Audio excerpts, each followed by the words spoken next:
आखिर ऐसा कौन सा ऑब्जेक्ट आया है 2025 में जिसने पूरी दुनिया के साइंटिस्ट को डरा रखा है, जिससे हमारी दुनिया 2026 में काफी बड़े खतरे में आ गई है। और साथ ही साथ डीप पैसिफिक ओशन में ऐसा क्या मिला है साइंटिस्ट को जिसे देखकर वो इतना घबरा रहे हैं। एंड लास्ट थिंग, क्या 2026 में वाकई में कोई एलियन इन्वेजन होने वाला है? इन सारे सवालों को जवाब मिलेंगे आज आपको इस वीडियो में। 3i एटलस, ये नाम तुम में से कई सारे लोगों ने पिछले कुछ समय में कहीं ना कहीं जरूर सुना होगा, और वो भी क्यों ना, इसे लिंक भी तो एलियन स्पेसशिप से करा जा रहा है। मगर ये एक्चुअली में है क्या ये सच में कोई एलियन यूएफओ है या फिर उससे भी कुछ बुरा? पहले सब की शुरुआत एक्चुअली में साल 2017 से होती है, जब 19 अक्टूबर की रात को हवाई के पहाड़ों पर बना पैन-स्टारस टेलीस्कोप कुछ डिटेक्ट करता है। उसके कंप्यूटर्स पर एक चलती हुई डॉट दिखती है जो कि हर घंटे अपनी पोजीशन को तेजी से बदल रही होती है, जिसे देखकर साइंटिस्ट काफी ज्यादा शॉक हो जाते हैं, क्योंकि उनकी चिंता की वजह थी उस ऑब्जेक्ट की स्पीड जो कि 87 किलोमीटर पर सेकंड जितनी थी, जो कि किसी भी आउटर स्पेस ऑब्जेक्ट के मुकाबले काफी ज्यादा तेज थी। साइंटिस्ट का मानना था कि ऐसा तो सिर्फ तभी हो सकता है जब कोई एक्सटर्नल फोर्स लगाई जा रही हो, एंड तभी से पूरी कॉन्स्पिरेसी की शुरुआत होती है। एंड इस ऑब्जेक्ट का नाम पड़ता है ओumuamua।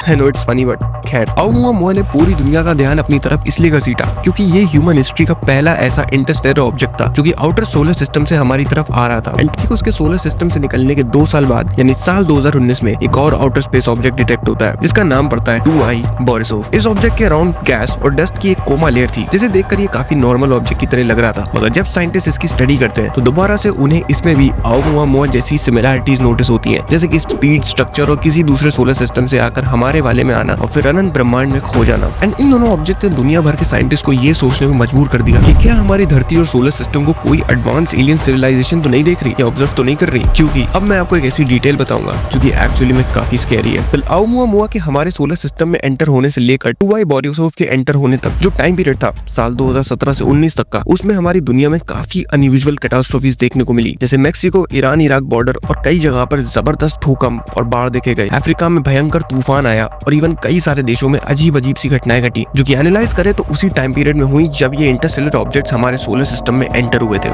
अब बारी थी तीसरे की, which is 3i एटलस। जुलाई 2025 में हवाई के एक एटलस ऑब्जर्वेटरी के कंप्यूटर स्क्रीन पर एक छोटा सा पिक्सल दिखाई देता है, जिसे पहले तो साइंटिस्ट इग्नोर कर देते हैं, मगर जब वो उसके मूवमेंट्स को ट्रैक करते हैं तो वो चीज दुनिया भर के साइंटिस्ट के लिए किसी नाइटमेयर से कम नहीं थी। अब ये बात जान लो कि 3i एटलस को एटलस क्यों बोला जा रहा है। पहले एटलस का फुल फॉर्म होता है asteroid terrestrial impact last alert system, जिसका मतलब है हमारी दुनिया से टकराने वाले खतरनाक एस्टेरॉइड्स को सिलेक्ट करने के लिए ये लास्ट वार्निंग सिस्टम है। अब 3i एटलस में चीजें इतनी डरावनी इसलिए है क्योंकि इसकी डिटेल्स बाकी दोनों इंटरस्टेलर ऑब्जेक्ट से काफी अलग है। इसका साइज लगभग 10 किलोमीटर जितना है, जो कि ओumuamua से करीब 10 से 12 गुना बड़ा है। एंड अगर ये हमारी पृथ्वी से टकराता है तो काफी भयंकर तबाही मचेगी। इसकी स्पीड पे ओumuamua और 2i बोरिसोव से 50 गुना ज्यादा तेज है। चौंकाने वाली बात ये भी है कि कुछ फोटोज में इसके अराउंड ये ब्लू लाइटिंग भी देखी जा सकती है, जिसे कोमा कहा जाता है, जो कि और कुछ नहीं बल्कि इस ऑब्जेक्ट के अराउंड डिपॉजिट आइस लेयर है। बट अगर ये object millions of light year से ट्रैवल करके हमारे सोलर सिस्टम में आया है तो कॉस्मिक रेडिएशंस की वजह से अब तक इसकी ये आइस लेयर उड़ जानी चाहिए थी, बट अभी तक ऐसा नहीं हुआ, जिससे ये माना जा रहा है कि ये लेयर सिर्फ हमें धोखा देने के लिए जानबूझकर रखी गई है। एंड रियलिटी शायद कुछ और ही हो। साइंटिस्ट का ये भी मानना है कि शायद ये बाकी दोनों ऑब्जेक्ट्स की तरह किसी एडवांस एलियन सिविलाइजेशन का कोई प्रोटोटाइप है जिन्हें उन्होंने भेजा हुआ है हमारी धरती पर नजर रखने के लिए। इन ऑब्जेक्ट्स की लोकेशन को जब सुपर कंप्यूटर्स में डालकर इन्हें रिवर्स ट्रैक किया गया तो ये सब मिल्की वे की एक जगह से आते हैं जिसका नाम है थिक डिस्क। ये वो जगह है जहाँ पर मौजूद स्टार्स की उम्र हमारे सूरज से भी खरबों गुना ज्यादा पुरानी है। एंड अगर यहाँ कोई सिविलाइजेशन है तो इतने टाइम पीरियड में वो हम इंसानों से काफी ज्यादा एडवांस होगी। एंड शायद उनकी ताकत का नमूना हमें उन कैटास्ट्रोफीज में देखने को मिला जो कि इन ऑब्जेक्ट से आने पर हुई थी। तो मान लो अगर ये एक्चुअली में आ भी गए तो कितनी आसानी से हमें अपने घुटनों पर ला सकते हैं। अब बात करते हैं ऐसे एविडेंस की जो कि आउटर स्पेस में नहीं बल्कि हमारी धरती में एलियन लाइफ प्रेजेंट होने की बात को बढ़ावा देता है। 2023 से 2024 के बीच में Scottish Association of Marine Science SAMS और यूनिवर्सिटी ऑफ हवाई के साइंटिस्ट ने मिलकर पैसिफिक ओशन के क्लैरियन क्लिपर्टन जोन में एक डीप सी रिसर्च करी, जो कि दुनिया का सबसे गहरा और अनएक्सप्लोर्ड सीबेड माना जाता है। इस रिसर्च में उन्हें कुछ ऐसा मिला जिसने हमारी पूरी ह्यूमन बायोलॉजी पर सवाल खड़े कर दिए, एंड वो चीज थी डार्क ऑक्सीजन।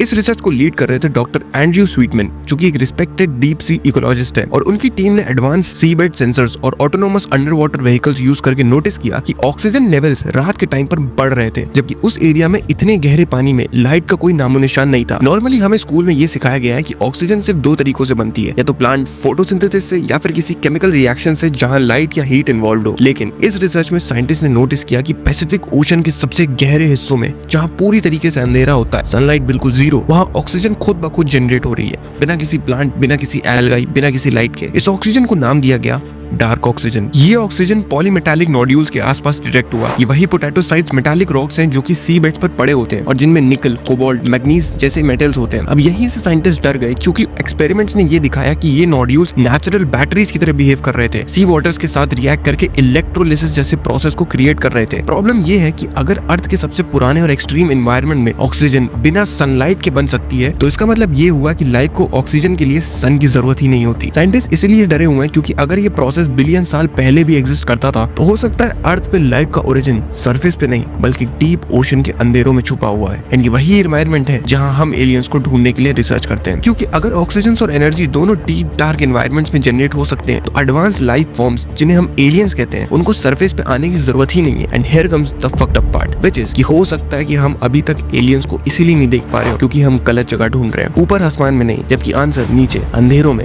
गहरे समंदर के बीच में छुपा हुआ। एंड जिस तरह से पिछले साल की शुरुआत से दुनिया भर के समंदरों में अजीब अजीब डीप सी क्रीचर्स बाहर आने लगे, वो भी इसी डार्क ऑक्सीजन के एक्सप्लोर होने के तुरंत बाद, तो मुझे नहीं लगता कि ये सिर्फ एक कोइंसिडेंस है। दो इंटरस्टेलर ऑब्जेक्ट्स का हमारी पृथ्वी के पास से गुजरना और बिना कुछ करे उसे नुकसान पहुंचाना, उसके बाद गहरे समंदर में ह्यूमन बायोलॉजी के ऑपोजिट कुछ मिलना एंड अजीब डीप सी क्रीचर्स का बाहर आना and along with this 3i Atlas, ये सब कहीं ना कहीं एक ही जगह इशारा कर रही है कि कुछ बड़ा होने वाला है। एंड वो बड़ा कुछ भी हो सकता है, बड़ा चमत्कार या फिर कुछ बड़ा खतरनाक।